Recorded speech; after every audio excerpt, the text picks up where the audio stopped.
One particular play and one particular game. What was your favorite one in your career and why? I would say play my rookie year against the Indianapolis Colts. I got Peyton Manning by the legs. I got him 3 times that game, actually. But the one particular play, I swiped his legs and just took his legs from my – now I'll get arrested for doing that. But, then I swiped his legs, one big tomahawk swipe, and I hit him, and his legs just flew right up in the air. He was completely off his feet, and he got up and didn't know what the hell happened. Was that the 6 interception game? I just want to ask. Was that the game you guys forced him into 6 interceptions? I think, yeah, that was no, that was a Sunday night game that we played them on. Yeah, that was a Sunday night game. I think this was in 2005. This was at their home. Gotcha. I would say the best game is Monday Night Football against the Raiders in 2006. I came out like a bat out of hell in those guys. I already hated the Raiders enough, and then I hated them more because Marty Schottenheimer instilled in us to hate the Raiders. I don't know what he did to us, especially me. I came out I just thought they were the devil. I'm going to rip everybody's heads off, and I came out flying. I think I had 4 or 5 sacks that game, and I didn't play much of the fourth quarter. And I'm sitting over there screaming away. He felt as a D coordinator. I didn't want to go out because I wanted to break Derek Thomas' sack record. And I was like, man, just let me break the damn record on these guys there. Monday Night Football, let me do it, please. And they took me out the game. So Shawne, how do we get free lights out gear? Then the address. Oh, Speedy, you've got the connections. Make it happen, Putz. Anyway, called him a Putz. Sorry, Shawne. I get very sorry. Anyway, I lost. What's next for you as far as a business venture? Obviously, you've got lights out. There's Fubo Sports. What else is on the horizon? Well, that's the company they're working with, Fubo Sports. Yeah, we're on Fubo. I got a couple shows coming out about athletes transitioning from their sport to lights out. So I have a whole show that I've already shot the pilot for. I'm just waiting to get green lit now on the production date. But this is next level because a lot of people are trying to figure out, wonder what happened to their favorite athlete and their, process when they got done playing. And some of these guys, had problems or troubles or depression and all different kinds of stuff. You're these dudes are coming back to fight for multiple reasons. And it's a really, really cool story. And some of these guys can go and they can really scrap. Oh, I can't wait for that because I'm looking for the next thing because the next Ultimate Fighter is garbage. I mean, I don't want to watch these guys. Half of these guys, they get it. They get their title. If some of them make it to the finals, they get in. The UFC puts them in for 1 or 2 fights. They get knocked out. They're done. Nobody's going to talk about them again. I want to see these ex-athletes actually go on a TV show. They fight against one another, and there's a champion. And after that, they win some money. I think that's cool. I think that's going to be really, really cool. But anyways, we are talking to former Chargers and Bills All-Pro linebacker Shawne Merriman. Last question, and we're going to let you go because I know you're pretty damn busy. I know your workout plan. I do pop it on Snapchat here and there. I see you in the gym and you're doing your thing, so I know you're pretty busy. Your workout plans, and that's something that it's to me what I've seen, of you in the last couple of years. I know a couple of years ago I saw you at the Super Bowl. You were doing Radio Row. I think it was a couple of years ago. I know you were there. I didn't get a chance to speak to you, but you were busy. What are you doing right now with your workout plans? Are you building a workout plan video for people to actually check out your style of the way you work out, the way you keep your body in shape? Because, dude, for a guy that's out of football for as long as you have been, I think you've been out of football for 7 years, 8 years? Yeah. And the shape that you are in, it's incredible for a guy who because I see a lot of these football players, they lose all this weight, they look scrawny, they look, I don't know what happened to them. Maybe they go on this crazy, I don't know, I'm going to drink water diet. But you're still big, you're still strong, and you're still working out. So what are you doing, and are you doing something like that? Yeah, the MMA's helped out a lot, right? Because when you play as long as I did, and I'm not talking about just NFL, college, high school, Boys and Girls Club, Pee Wee League. So you start a long time. Your body, there's no way for you to go and do all the same workouts you did when you play football. You just can't. You can't do it, right? So the MMA's definitely helped me to stay competitive, keep my weight down, stay being able to open my hips and be able to move around and don't become some big stiff that's pounding weights all day and can't move.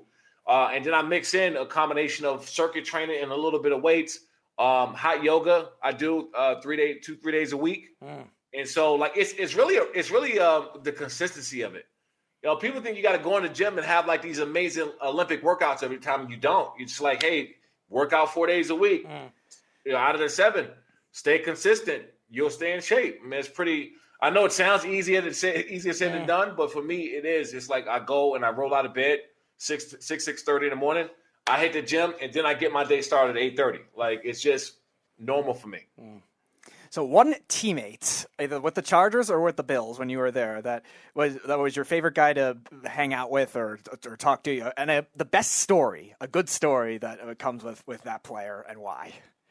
I would say Lorenzo Neal, man. Like Lorenzo Neal was my guy. I mean, we had a pretty tight-knit team where you didn't have people hanging out like with just certain groups, and like we all hung out with each other.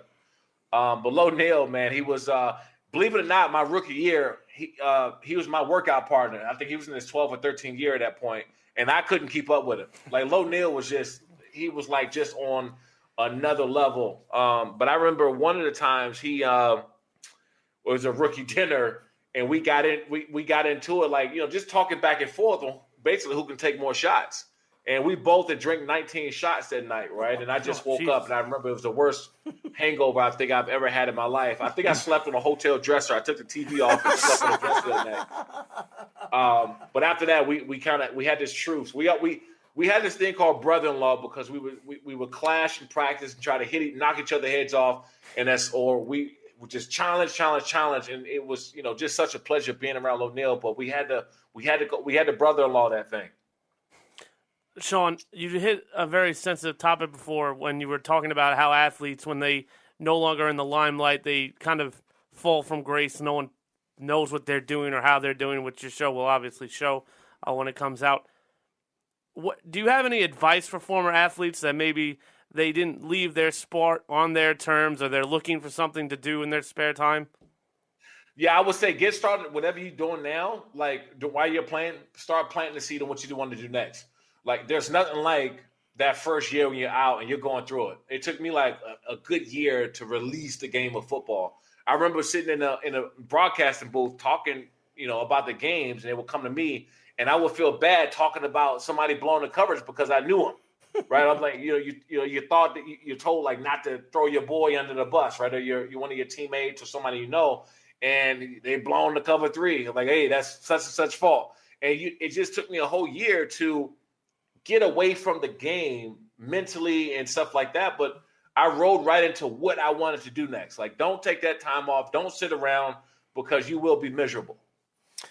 As you guys know, former Chargers, Bills, All-Pro linebacker Shawne Merriman. Shawne, tell the fans how they can find you. Tell them how they can find Lights Out Extreme Fighting if they want to fight, or reach out to get some apparel from your organization, how they can find you guys on social media. Yeah, if you're a former athlete, definitely reach out through DM, whether it's on Twitter or Instagram. It's at Shawne Merriman. Reach out. It's at Lights Out XF is the company. LightsOutXF.com is the company, and check us out. Fubo Sports. You know, catch all the fights there. We're live December 10th coming up. Got a huge card that we're going to announce here, I think Monday or Tuesday, and we just can't wait, man. I love it. Well, I'll tell you this. When I bring back my MMA show, I would love to get you on the show and talk a little bit of MMA, kind of way away from football because you're now an MMA guy. So one question, and we'll let you go. Dirtiest player, when somebody is in a pile, who was the dirtiest player you ever played against that is going to come, you know, under the pile and say some of the most raunchy, disgusting things to you? John Runyon. I remember John Runyon. Really? That's my guy now. He actually finished his career off of the Chargers, and I love him to death. He's, you know, super cool guy. But I hated playing against him. If you stand across the pile or anything, he was taking you right over. when they say play to the whistle, we play to the whistle, and then 2 seconds after that. So you got to watch out. Oh man, for a team in an opposite conference, you brought up those Eagles teams a lot. I remember John Runyon. I would never, when you look at John Runyon, you wouldn't look at him as one of those guys that are just like vicious. You would think Ray Lewis, even though Ray Lewis was so so energetic and what he does on the field.